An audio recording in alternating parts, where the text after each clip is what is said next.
Joining me right now in a First on Fox interview is Senate Judiciary Committee member, Senate Finance Committee member, and Senate Agricultural Committee member, and Iowa Senator Chuck Grassley. Senator, it's a pleasure to see you this morning. Thanks so much for being here. Maria, thank you. We have a lot to talk about this morning. I want to get right to it. First, let's talk about what a Senate impeachment trial will look like. What are your expectations, sir? Well, what we don't know is the length of it. Clinton was 5 weeks. We don't happen to think this would be that long. But and it could be very short, but the very least, we're going to have to listen to the prosecutors who come over as members of the House of Representatives to present the articles of impeachment and the reason the president should be found guilty. And then we listen, I don't know how long that takes, but maybe a few days, and then a few days to listen to the president's lawyers in defense. And then what goes on beyond that, I don't have any way of telling you, but the whole month of January is set aside for business that, in all reality, under the rules of the Senate, nothing else can go on when you're sitting as jurors under impeachment. Yeah, and a whole host of those senators don't want to be in that room because they want to go to the Iowa caucuses. We should point out, right? Sometimes we wonder if that might not shorten it up a little bit. Yeah, there you go. Now, I spoke with your colleague, Senator Lindsey Graham, this weekend on Sunday Morning Futures, and he said he wants to get this over with as quickly as possible. But, sir, I've got to ask you, my viewers want to see accountability, and they want to see some of these people questioned because they don't believe Adam Schiff. Senate Republicans are preparing to skip calling any witnesses in an impeachment trial. Why? Why aren't you calling Adam Schiff, Hunter Biden, Joe Biden, the whistleblower? What's the problem? Well, I think the main reason is that we want to make sure that there's a fair hearing on the articles of impeachment.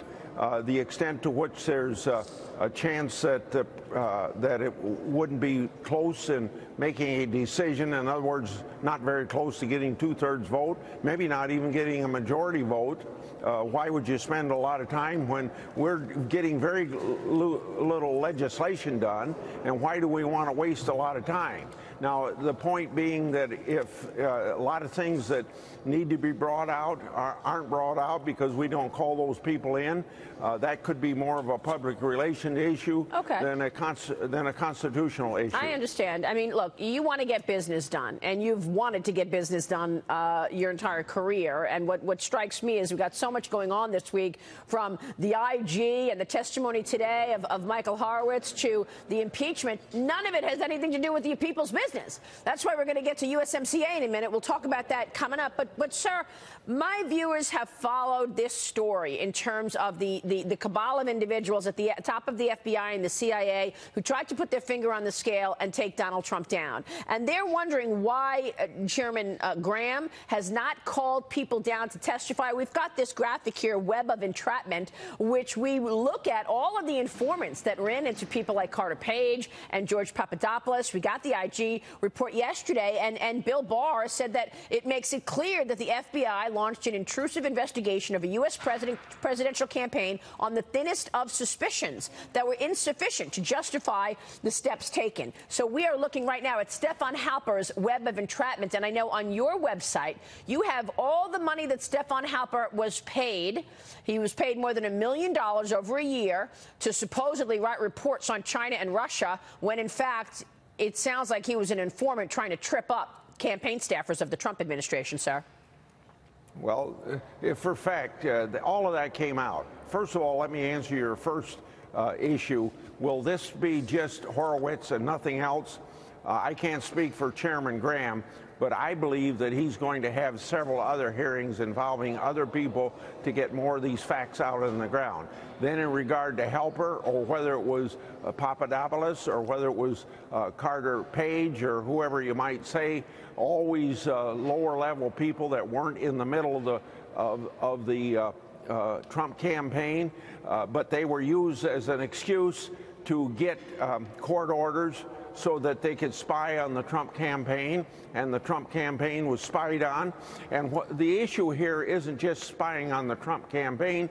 The issue is that there's a lot of constitutional rights that were compromised to get reasons from the court to spy on the Trump campaign. And if it could happen to Trump, it could happen to you, Maria, or anybody else in America. Their civil liberties are potentially violated because of the FBI having political opposition. At least the leaders of the FBI having political opposition to the president and wanting to keep him from being president. Even after he became president, finding ways to get him thrown out of office. That's right. That's absolutely right. And that is why I am outraged by Adam Schiff getting people's phone records and sending them out into the public, whether it's Rudy Giuliani, journalist John Solomon, whether it's Devin Nunes, so that the public can speculate, oh, why did John Solomon call Rudy Giuliani? Why was Devin Nunes calling the White House? As if there's something nefarious there. Are you going to subpoena Adam Schiff's phone records? Will Chairman Graham take this issue up, given the fact that there was a major breach of privacy when Adam Schiff put all of those phone records into the public square? Not only maybe a hearing, but that's going to be a decision by Chairman Graham. Whether that'll happen, I don't know. You're going to take the chairmanship, right? You're going to take the chairmanship next round? Yes, I am. If we're in the majority, I'll be chairman of Judiciary. But right as now, chairman, that's you'll his have the decision. gavel. You'll have the gavel. Well, yes.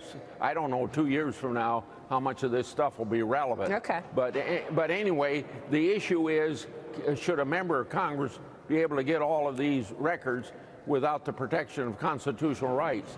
And maybe we have to change the laws to do that. Yes, yes. Okay, we will be watching that, sir, and we're counting on you for justice here. Let's turn to the big news of the day, and that's USMCA. House Speaker Nancy Pelosi announced that House Democrats have, in fact, reached a deal with the Trump administration on the trade agreement. Later in the day, it was signed by officials from Canada and Mexico. The Senate might not take this up until after the impeachment trial. Is that right? When are you expecting to take this up?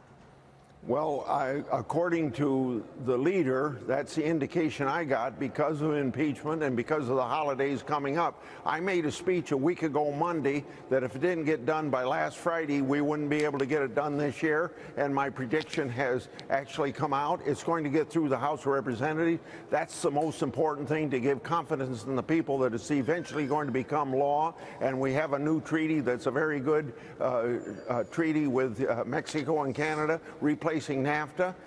It's very good for manufacturing, very good for services. It's very, very good for agriculture. And also, there's a lot of things that are covered in it that weren't even negotiable because they didn't even exist, like data trade and things like that 25 years ago when we first started out with NAFTA. Yeah. You know, what's so different a year later? Because the president signed this with the co-signers, Mexico and Canada, a year ago in 2018. And Nancy Pelosi said what was first handed to us, the Democrats, was a non-starter. She says she changed the whole thing. Please explain. Okay.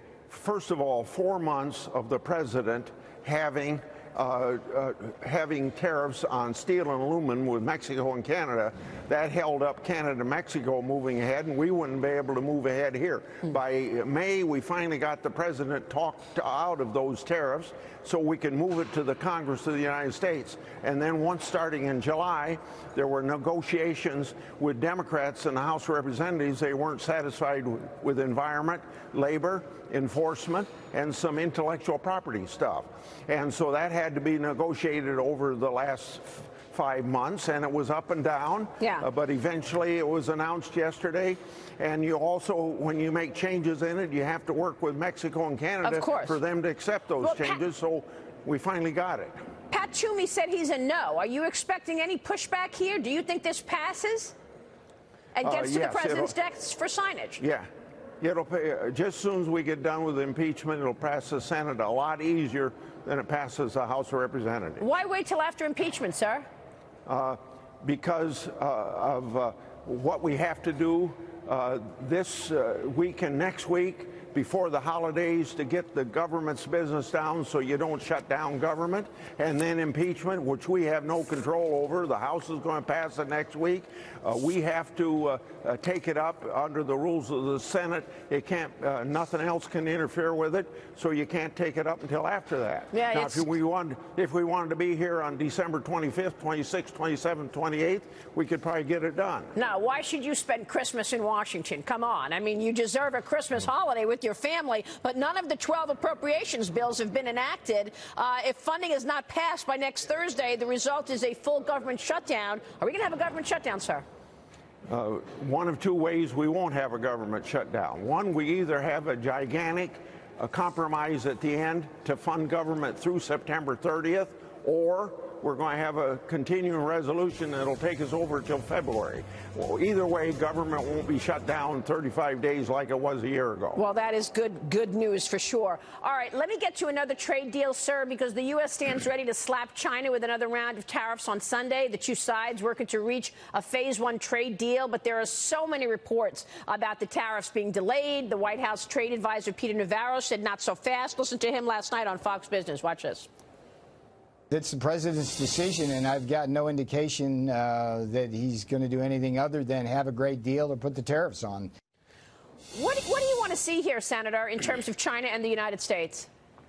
Well, a conversation I had Monday that I won't say who it was with, but I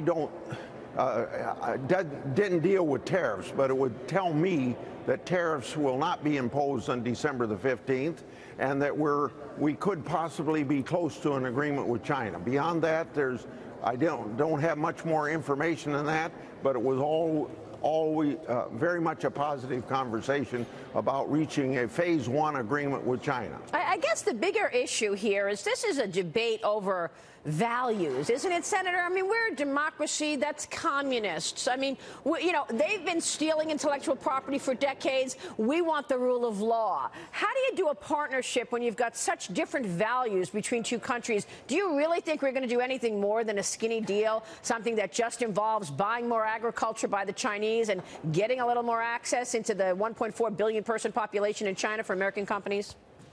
Well, we get phase one in this Trump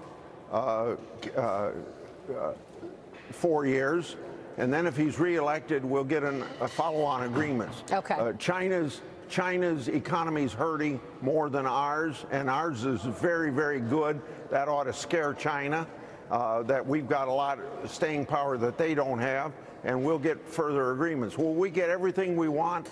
I think it's difficult to say we get everything we want. But remember, it was broke up in May last year because we want China to change their laws. Yep. We don't have to change our laws. It's very important that they change their laws so that when we go there, we have the rule of law on international trade, just like we do, particularly protecting intellectual property Yes. and trade secrets. Absolutely. Senator, before you go, final question here on USMCA. You just said the economy is good. What does USMCA do for the economy?